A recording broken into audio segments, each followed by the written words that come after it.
আসসালামু আলাইকুম। চলে আসলাম ছোট্ট একটি ব্লগ নিয়ে। আজ আপনাদেরকে দাম্মাম আল জুবাইল শহরের কর্নেসটি ঘুরিয়ে দেখাবো। এই কর্নেসটি খুবই সুন্দর একটি জায়গা, আর এতটাই মনোমুগ্ধ পরিবেশ তা ভাষায় প্রকাশ করতে পারবো না। আর এই ডান পাশে এটা পোর্ট, এখানে বিভিন্ন দেশের জাহাজগুলি এখানে আসে।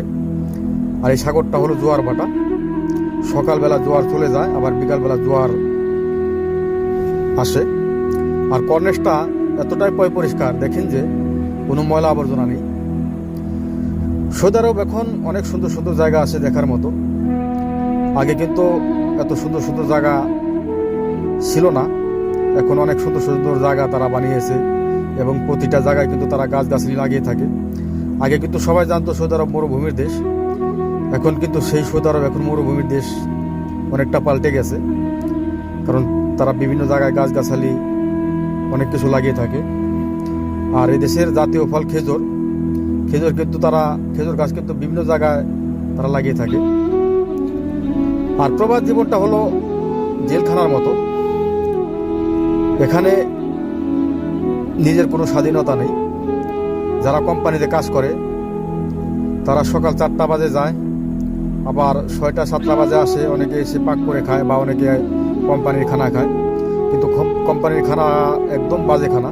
তারপরেও মানুষ পরিশ্রম করার পরে ওই খানায় খেয়ে রাত্রে যাপন করে।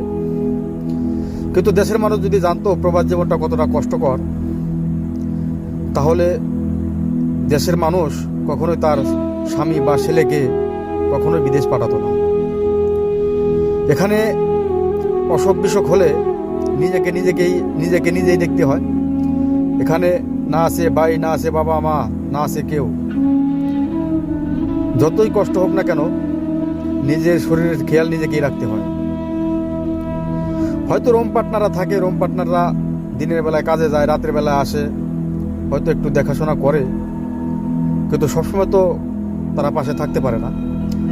তাই মনে করি আমি, পারলে দেশে কিছু একটা করেন, প্রবাসে আইসেন না। আসসালামু আলাইকুম, সবাই ভালো থাকবেন।